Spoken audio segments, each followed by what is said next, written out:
how do you account for, the effect modification interaction? So say if you've got, so it's not just purely additive in the way in which you're making those transitions. Right. So like, obesity and high alcohol intake and liver disease, where you've got sort of synergistic associations going on at higher levels of each of those things. So you might have stage up one for each of those and you're combining them. So how do you kind of incorporate that? Okay, great question. And I would even say, although I haven't done it here, so thank you so much, Andrew, for that. So within the context of these state charts, I could even imagine effects like that. For example, where someone's likelihood, for example, of becoming overweight or obese might depend somewhat on influences from diabetes, in as much as severe diabetes might limit certain aspects of physical activity. But more than that, I think that it could depend on their history of weight. So we know, for example, that with adiposity, it's easier to regain weight, a second time than it takes less energy to gain it again than it did the first time. So there's those elements of, because you have there's de novo lipogenesis that occurs during the first development of obesity, and then after you're basically re-enlarging those existing fat cells, as I understand crudely from my colleagues in physiology. So there's some ways that there might be additive components here. And what I would say there is that I have no deeper insight than what we'll find in statistics books in terms of capturing interaction effects there. What I would say is that we could readily include a function that impacts, for example, chance of developing diabetes. That would include, let's suppose we have weight and we have a smoking state chart, right? We know that both of those have risk factors associated with developing diabetes, and actually smoking is believed to be a significant risk factor, as I understand it from my medical colleagues, for diabetes. And so here we would have interactive terms where there might be a function that would have a multiplicative term associated with your weight level on the one hand and your smoking status, perhaps cumulative packs smoked, or perhaps at least your current smoking intensity or what have you. And you'd have an interaction term that would play into this hazard rate here. One could characterize that biostatistically and then use the beta associated with the interaction term as one of the elements of this transition. Does that make sense? That's how I would approach it as a modeler. Recognizing that still left examined there and sort of glib in my responses, in modeling smoking, there's a question of the details, for example, of how detailed do you model the smoking behavior?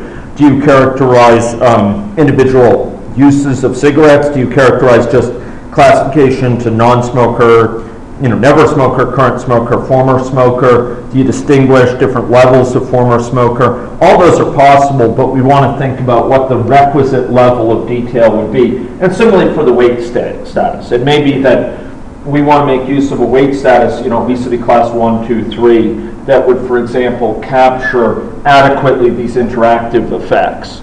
And so we might need to elaborate it some to capture those interactive effects. But I don't think what I'm saying here goes beyond what you'd find, beyond it in a statistical analysis that included some interaction effects. Is that helpful? That's kind of my sense of it. Other questions here? Okay. So wonderful question. I'm just so grateful to you folks for your patience in bringing up these questions. Okay, so having done this, we can go in a couple of different directions here. One idea that I had in mind was to actually look here to compute some additional quantities that would might be of interest at the population level. An example might be here counting up the age at which someone first became obese, keeping track of that, so that we could like stratify the population in terms of reporting how many people became obese in childhood versus later in age.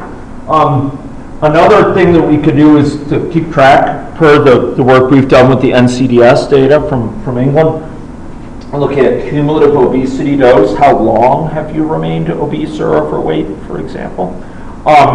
Another construct that we could incorporate might be trying to understand something about the count of times that they've become obese. Are people interested in going into any one of those? Any particular one that would strike you as particularly valuable here? Capturing this aspect of history. Okay, interested in that? The other way we could take this, which I'd be glad to do, would be to add an open population. So we have births going on. So, would that be useful too? How many people would first like me to do in an open population, births and deaths? Okay, a couple. How many people would first like me to do the history of kind of exposure and obesity? Okay, maybe a couple more there. Okay, we could probably only do one this afternoon. I've seen a few more hands for that one. So without prejudice, we'll start there, and tomorrow we'll do the one with open population. What do you say about that? Good? Okay, great. Okay, so ladies and gentlemen, let us put into place some mechanisms to keep track of first incidence of obesity, okay? This is good. So I'd like to put in place right, okay, yeah, you folks will hate this name, but you can help me shorten it. That's a real contribution. Okay, we're gonna want to have a variable that keeps track. When did this person first become obese? Because after all, they could have become obese and lost it. Let's keep track of a first occurrence of obesity. And the way we're going to do that is through a variable. Okay, a variable here. And this is going to be okay. Yeah. Okay. So don't get out the tomatoes yet. Okay. Here we go. Age at first obesity episode. I am not finished yet. Or -1 if none. Okay. So let's put it into place. Ready? Okay. Age at first obesity episode. Okay, maybe we'll just leave it at that, okay? It wasn't too bad. Okay, deal? Okay. Okay, deal. Great. Age of first obesity episode. In its initial value, if it's never been set, will be -1.0. We'll give it a value that's impossible for age. Okay? So if we're dealing with someone who's never been obese before, it'll be -1. Are we okay with that? Okay. Okay, now where would this variable be set? Can anyone tell me? Where would it be set?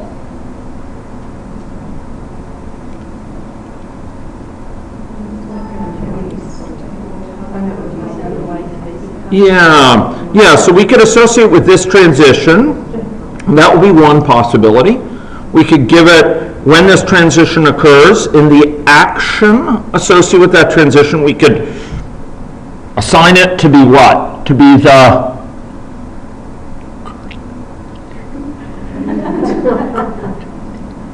the current age. Yeah? Or we could do it actually at the entry to this, the entry action here. Either one is possible. if there's multiple transitions in, sometimes it's more convenient to do in the entry action because then it applies to all of them. On the other hand, if you're just dealing with one transition, sometimes it's conceptually clear to associate with the transition because it's for that particular transition. Here, we're going to be adding some additional elements here. We're going to have people divided up at the beginning time, what obese, whether they're obese, overweight, or normal weight at the start. Okay, let's put this into obese, okay? Okay, great. In obese, the entry action. Okay, so we're going to say age at first obesity episode equals what? Anyway? What do we assign this to? Okay, actually, we have to be careful here. We'll assign it and then we'll debug it, okay? What do we assign this? To what do we assign this? To what value does it become?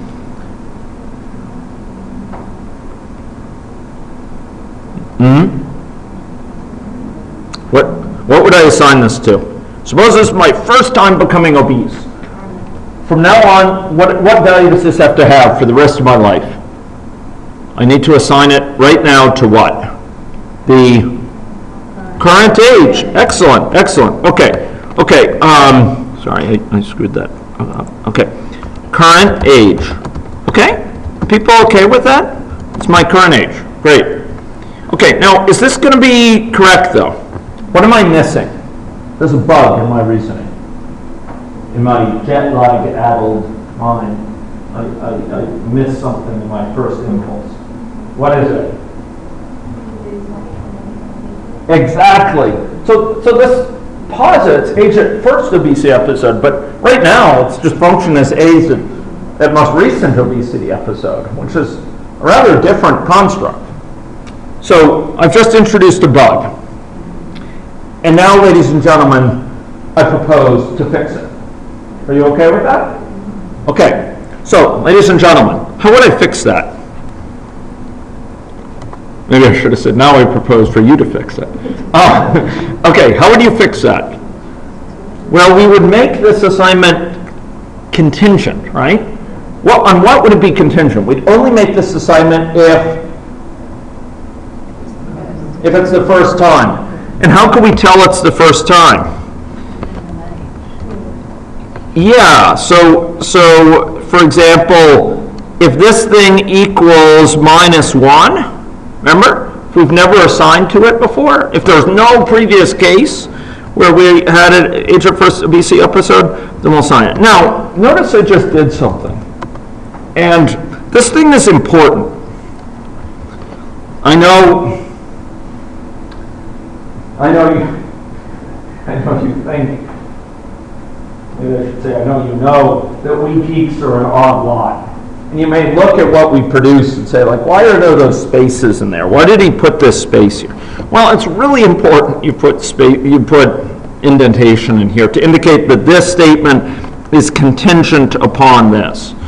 And that visually will, to anyone looking at this who has any sort of training, he'll know, okay, this is only performed if this is true. It connotes this. So these indentations, you put it inside of this if statement because structurally it lives in there. It's contingent upon it.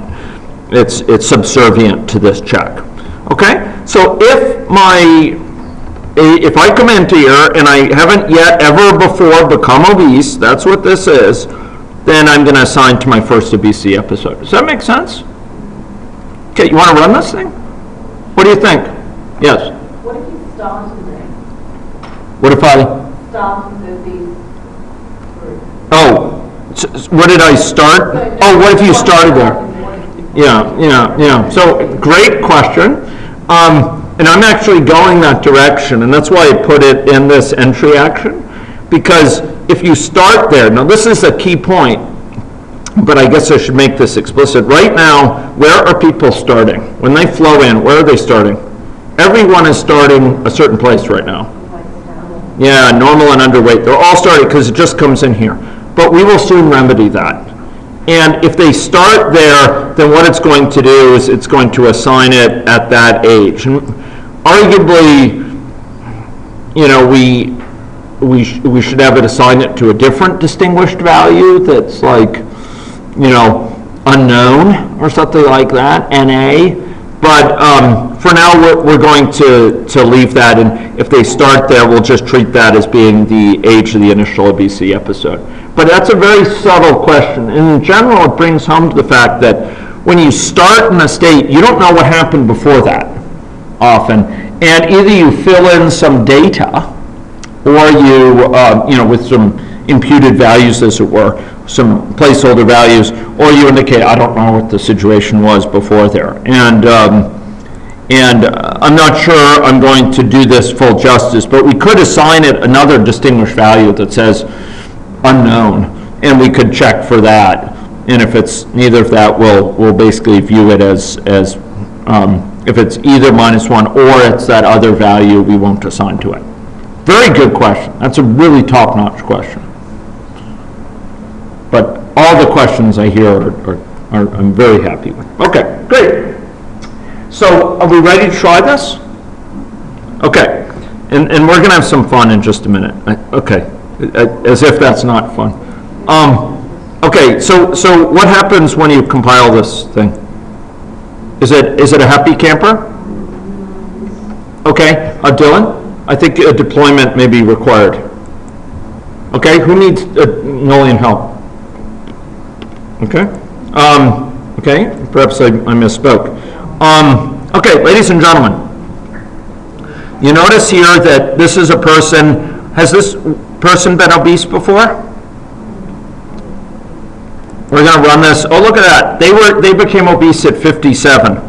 See that? This other person at, well, okay, 97. And 54. And, oh gosh, this is Methuselah. Okay, 153. Oh, talk about that.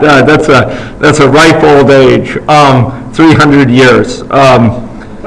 Age at first obesity, episode 75. Okay, ladies and gentlemen, let's add another analytic lens. I mean, after all, we don't want to always have to. I mean, that's great for interactive exploration of the model, but let's add a visual construct that will characterize this. What do you think? Are you good with that? Okay, ladies and gentlemen, I would like you to do the following. I would like you to go up here and go up to the top of main. So double click on main, and up next to this window we put in place before, this graph, we're going to put a different graph in place and a bit of data, ladies and gentlemen, to support it. Okay? Ready for this? Okay. Okay, so ladies and gentlemen, I'd like you to go to the analysis palette. Are you ready? Okay. And now I'd like you to go to put in place a histogram. Okay? A histogram. So where did I go? I went to main. I went down main. Next, I went to the palette, and I went to histogram. And in histogram, I added a histogram here. Okay? And now we need something to support it called a histogram data object. The histogram needs to get data about what to show in bins and so on from a histogram data object. Okay, now what I'd like to call this is initial obesity age, histogram data. Yeah, I know. You could call it hist data if you want. Okay. But it's nice often to give a name which connotes what sort of thing that is. Among other things, will prevent it from clashing. And then for the chart itself, I'm going to call it initial obesity age histogram. So we have initial obesity age histogram data and initial obesity age histogram. Okay? That's what we got. Great.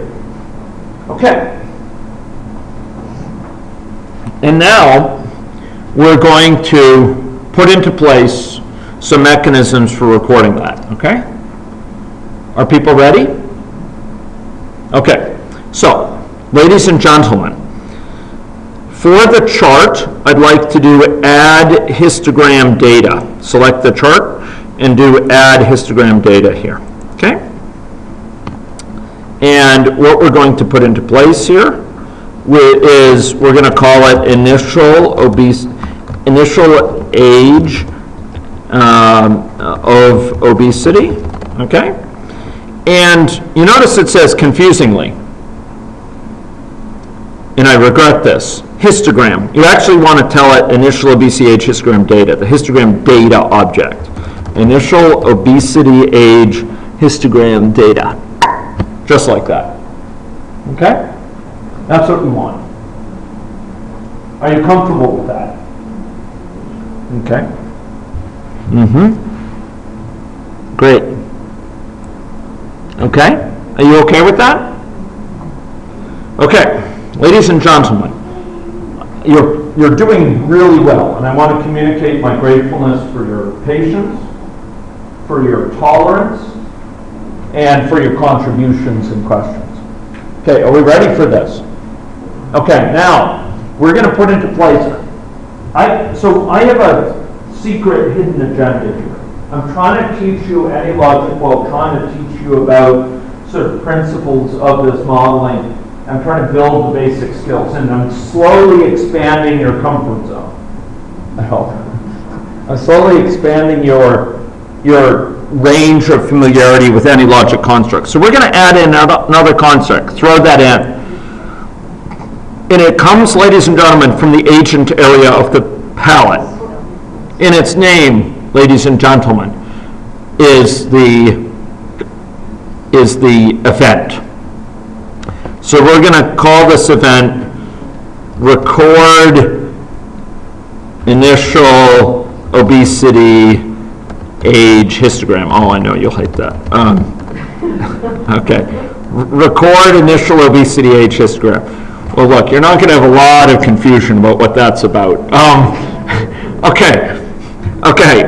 You can name it to whatever you want. I won't be policing your models, okay?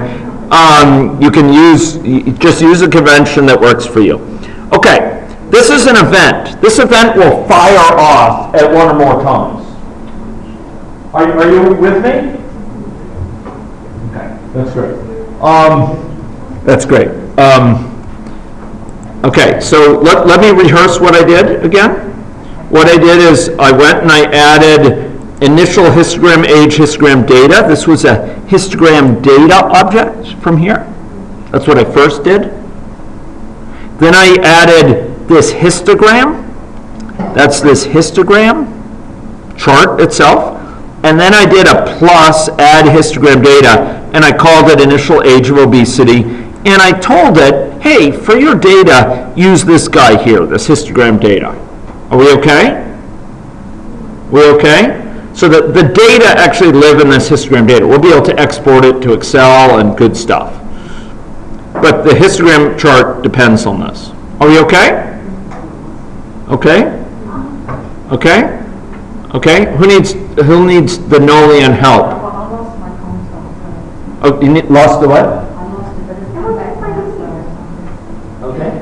It's not a valid Java identifier. Okay. Yeah, that's because you have a space in it. Oh, that's why. There's a space there. No, you could make it an underbar if you saw it fit. Yeah, okay, there you go. There you go. Sorry, folks. Any logic names for things they have to be, how to put it? They have to be okay. They have to be, how shall I put it politely? They have to be subjected to the rules of Java. And I'm not talking about the country, but the language. Sorry, it's not a country, it's a province, right, of Indonesia. So ladies and gentlemen, you can't put a space in a name because Java doesn't like it. It won't take it. It'll complain. Yeah, and it will sometimes throw fits. It will sometimes get get really confused, and it'll generally not be a productive exercise. Okay, so finally, in rehearsing my stages here, I inserted this event. Are we okay with that? And I called the event Record Initial Obesity Age Histogram. Okay, now, an event, the role of an event is to trigger actions at certain times. And it could do so either once or indeed multiple times. And in this case, and indeed in most cases in the boot camp, we will set this mode to be multiple times. This will be very helpful for reporting, for example. Every year you want your model to export the current data that's been calculated, that's been generated to a file or to a database. Or every year we want it to present some charts. Or every year we want it to write out to a flat file information on the number of cases with the prevalence of obesity in different areas of New South Wales or Victoria. Okay, so this will be cyclic, okay? It'll be going off, and its recurrence time will be, it says every year. Sure, we can make it every year, that's fine. Okay, now the chickens come home to roost. Okay. Now I'm pushing your comfort zone. I know the door's only so far away. It's late in the day. I won't push it too much, okay? So, in the action here, what we need to do, I know you really, okay. Please, it won't be that bad, okay? Okay, this is what we need to do. First of all, we need to clear any data that's already associated with this. Initial obesity age histogram data dot reset. We want to clear out any data that's associated with this from the past. Any data that was done a year ago, we want to clean slate. We're talking about the initial age distribution now for obesity rather than that. Okay? Are you comfortable with that? Okay. So basically, to do this to ease your pain, just do initial. That doesn't sound right. Ease your pain. You can just do control space and pick it. Dot reset. Okay. We feeling good about that? Okay. No. Okay. So here we're clearing away old data from this histogram. We want to compute it anew. Okay? Okay, now.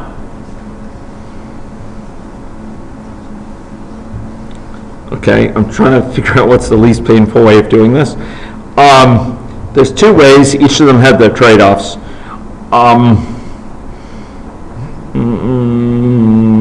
Yeah, okay, fine.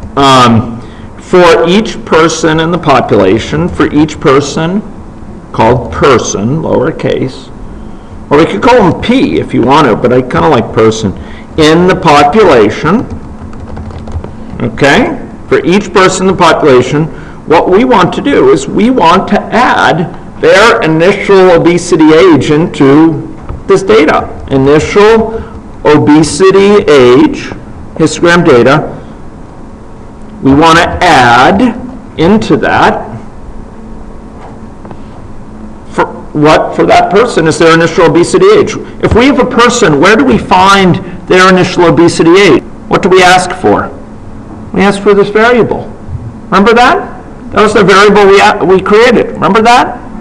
Okay, ready? Okay, I'm going to go back to this guy here. And so we're going to add in person dot age at first obesity episode. Okay? Okay, and let me go put that up here. That's what I have. And now we're done. That's it. That wasn't horrible, was it?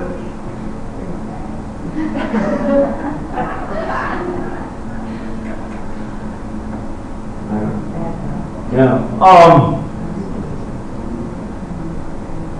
It's funny. So I've lived a varied life.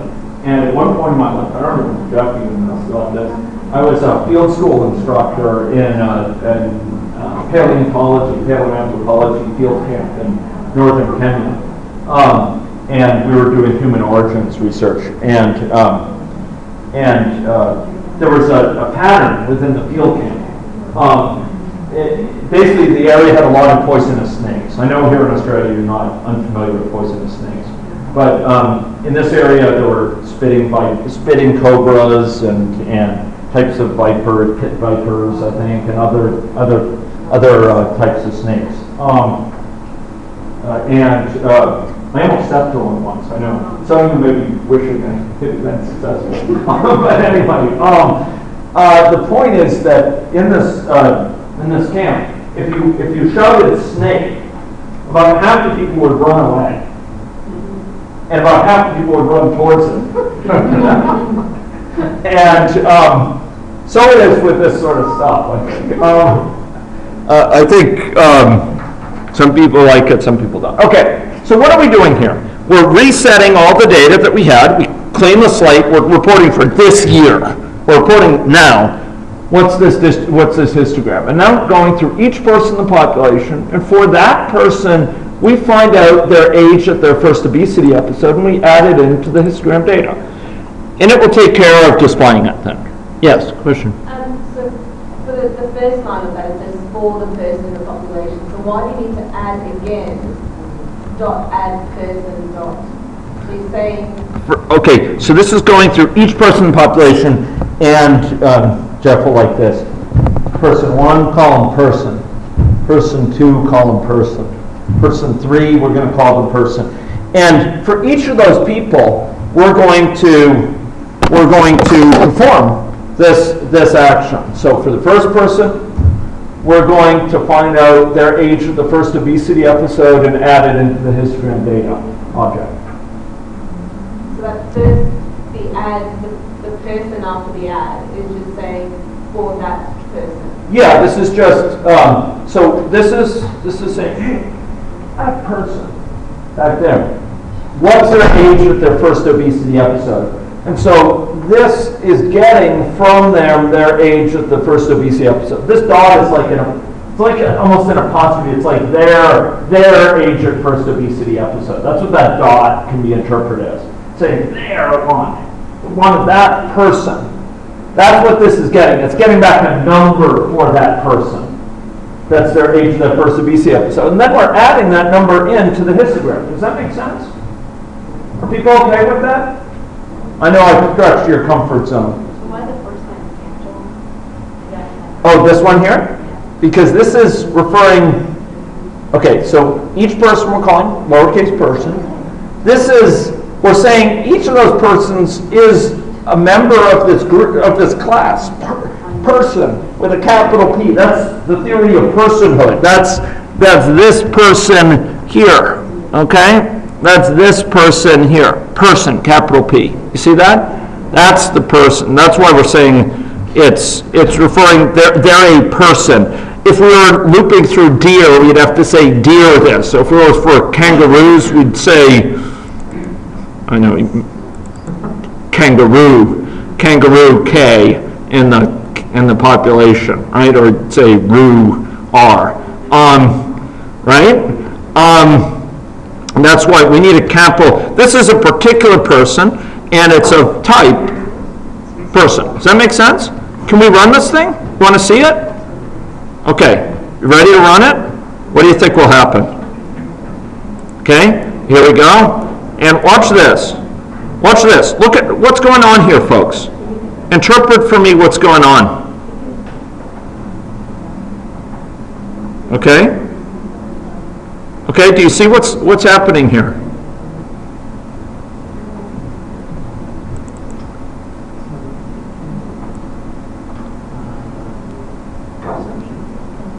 Okay? Okay. So I can continue to run this, but this shows the limitation of our model and why we desperately need to have mortality within our model, because now we have some people becoming obese at a ripe old age of 125 or what have you. Okay, so ladies and gentlemen, let's further look at this though, and let's right click on this and say copy all. And for those who have Excel, you may wish to partake of it right now, and I will just open up a blank workbook here, and I will paste in that data. Ooh, okay, and paste it in an uncomfortable form. But fundamentally, we can, it's funny. In some versions of Excel, it works fine, and I'm going to have to figure out why it does that. There was some issue, I think, with version. Anyway, this is the data here. This is the histogram data. Do you see that? This is exported. What I did is I did export here from this copy all, and I just pasted it in here. So this is a histogram. The mean is 77.9 years. Maximum is a very ripe age. Standard deviation is this, and you can see the number of times they fell into certain bins. Okay? This is our histogram. Great. Okay. Finally, ladies and gentlemen, anyone have questions about this? This is a little bit of reporting here. Any questions? Any questions about that? Okay. Okay, ladies and gentlemen, what I'd like to do now, in the closing minutes here, I would like to put into place something that that captures their initial state. Okay? Great. Okay. So, ladies and gentlemen, I would like you to go back to person, and I would like to set the initial model so that, well, okay, you tell me. We have about 10 minutes. We can do two things. We could either make their visual appearance reflect their weight status, so they grow based on their weight status. They'll be larger for obesity. Or we could put in place a mechanism to divide people up when they come into the model between normal glycemic and diabetic. So some start diabetic, some start normal glycemic, and we could do the same thing for this, although I don't know if we can finish both in the 10 minutes, but we could get close. Which would you like to do, the visual one or dividing people up? How many people want to do the visual one? Okay? Visual? Okay? Okay? How many people would prefer to have the population divided up into categories? Okay? Okay, I think the visual one, let's do that. Ready? Okay, ladies and gentlemen, we want now, let's go look at this thing. Remember the pains of dealing with this guy here. This guy is a truculent construct. This guy here. So we need to go into presentation, person, and choose shape body. That's the easiest way to deal with it. And you'll notice that if we do so, ladies and gentlemen, we will see, it should be, yeah, we will see we can set the position and size. And there's something called scale here. The scale is indicating how big they are, okay? How big visually they're going to be. Okay? How are we going to communicate? Suppose we want to set the scale so that they're larger if they're obese. How are we going to do that? How would we do that? Sorry? Yeah, we'll use a variable. We'll use that to communicate with this thing up here in terms of the scale. Okay? So we'll add one more variable. My eye is on the clock because I wish to spring you fully on time. Okay. Oh no, I don't want to do that. Oh gosh. Okay. Sorry. There variable. Sorry. Variable. And what we're going to do is add a variable that will be called image scale. Okay. It'll sort of show their image. This is epiphenomenal. It's not actually affecting model operation. It's a visual thing. Image scale, and initially it'll be 1.0. Okay? And where will we set it? We will set it on each state here. So when they become normal and underweight, that'll be set to 1. So ladies and gentlemen, what did I do? I just added a variable called image scale, set it to 1.0. For normal and underweight, I will set its value to be 1.0. Notice that I need to do that because they may be coming back from overweight and we need to set it again to that, okay? So it should be image scale equals 1.0, okay? And now for overweight, let's make their scale be 2. What do you think? 2? Are we okay with that? Okay. And obese, I'm going to make its scale be 4. Okay? 4.0. Great. Are we done? What do we still have to do? We've called this image scale and we've set it in those places, but what final thing do we have to do? What thing is not yet done?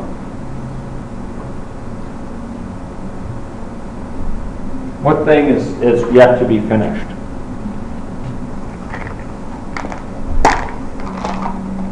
Well, I mean, we could have called this, we could have called this variable length of echidna's spines.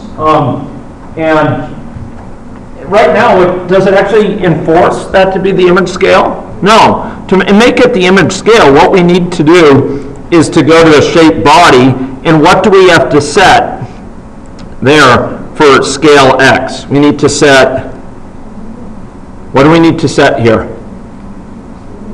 Image scale. That's what we need to do. Okay, how did I get to shape body? I went to person, I opened up presentation, I opened up person here, and I went to shape body. Alternatively, you could try your luck double clicking on it. Okay? Okay, scale X, image scale, scale Y, image scale. Are we okay? Okay. Okay. Okay. Are we ready to run it? Okay. Okay. Okay. What's going on now? What's going on?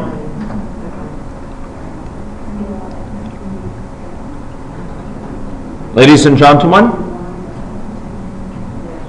what's going on?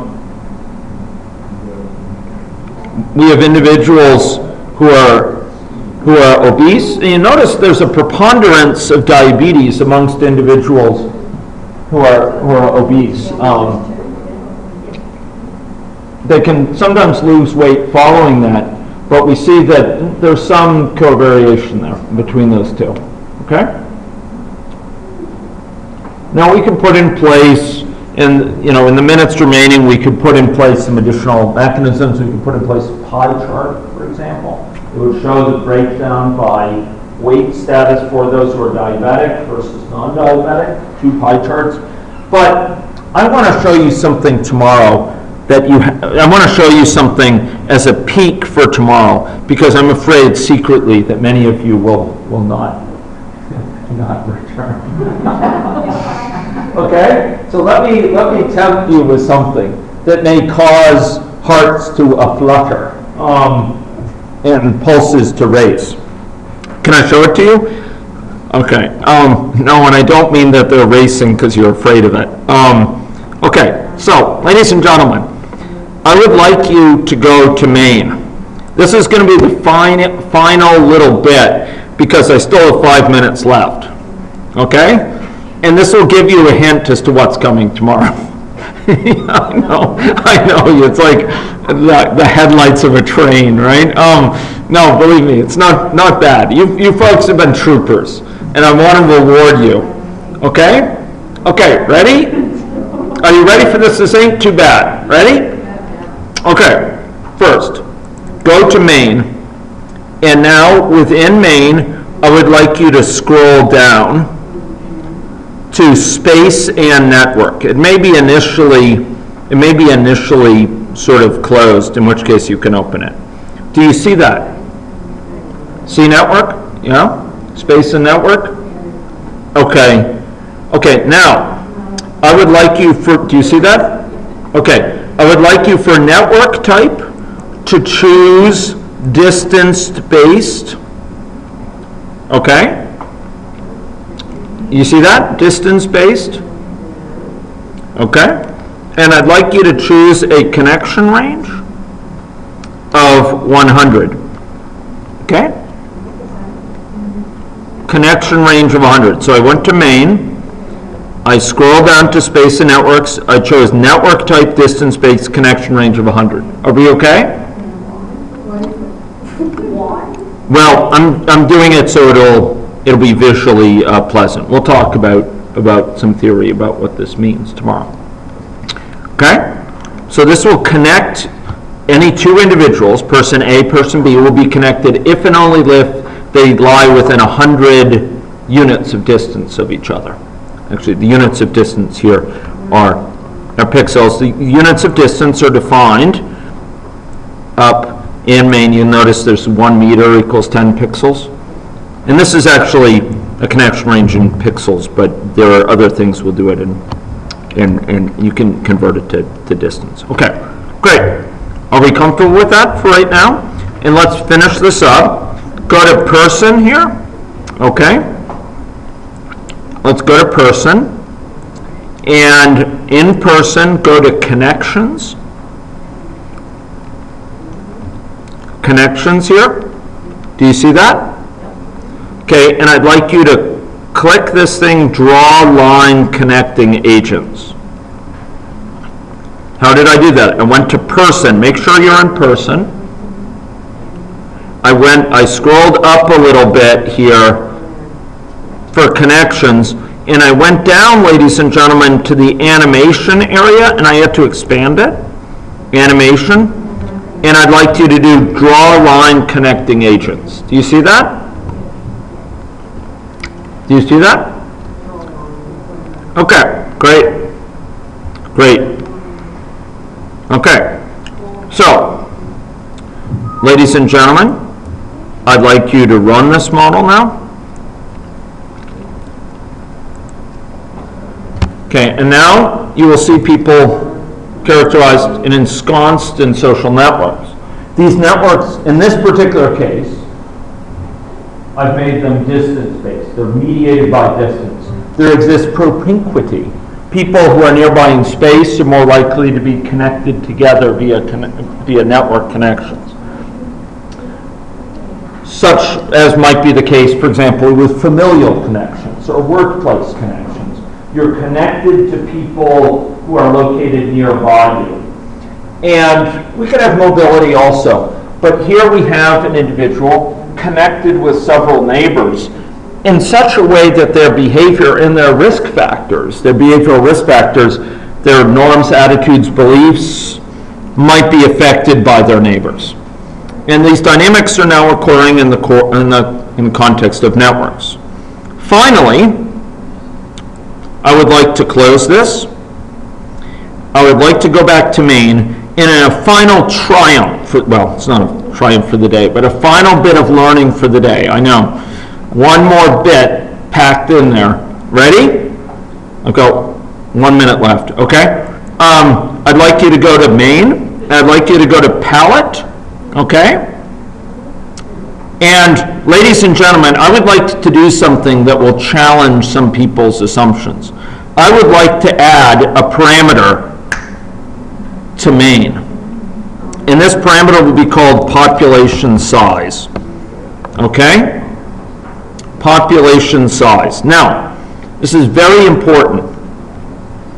Population size, will this be a double precision value like 32.56? What sort of thing would it be? What sort of thing would best fit that? Will it be a Boolean, true or false? Doesn't sound like a good fit. What do you think it might be? An integer, a count, right? Okay, so let's make it an int. And its default value will be 100, but we'll be able to specify alternative values, okay? Default value will be 100, population size. Are we comfortable with that? So what did we do? We went to main, we dragged in a parameter called population size and made it of type int and gave it a default value of 100. Are you comfortable? Okay? And now, in the crowning achievement, well, or at least the final achievement, for the population, I would like to set the number of agents to be given by population size. What does this mean? Well, remember, parameters encode assumptions and communicate those assumptions. They encode assumptions, whether at the level of a person, they encode assumptions about that person, and they're communicated, say, by the population. Remember that? You could use that, you draw their income from a uniform distribution, their sex from that distribution. Remember that? Here, we set a parameter in main. It encodes an assumption about what the population size to be used by our model. We set the population to use population size now. Now, who specifies population size? Who creates main? Who tells it to main? Population told it to a person. Who tells it to main? It's the experiment. So see in this experiment, if we go down here, it'll say population size 100. Let's add a new experiment, and it will be called big population. Big population. Okay? Boom. Okay, what did I do? I right-clicked here. I said new experiment.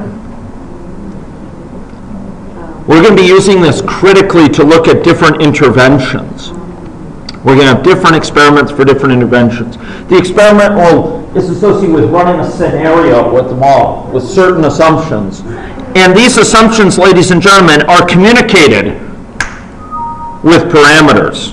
So for this big population, we're going to set a population size, ladies and gentlemen, not of 100, but of 1,000. Okay? Okay, I'm not the only one adding sound effects here. Okay, 1,000, okay? Okay. Okay? And now, let us run this model.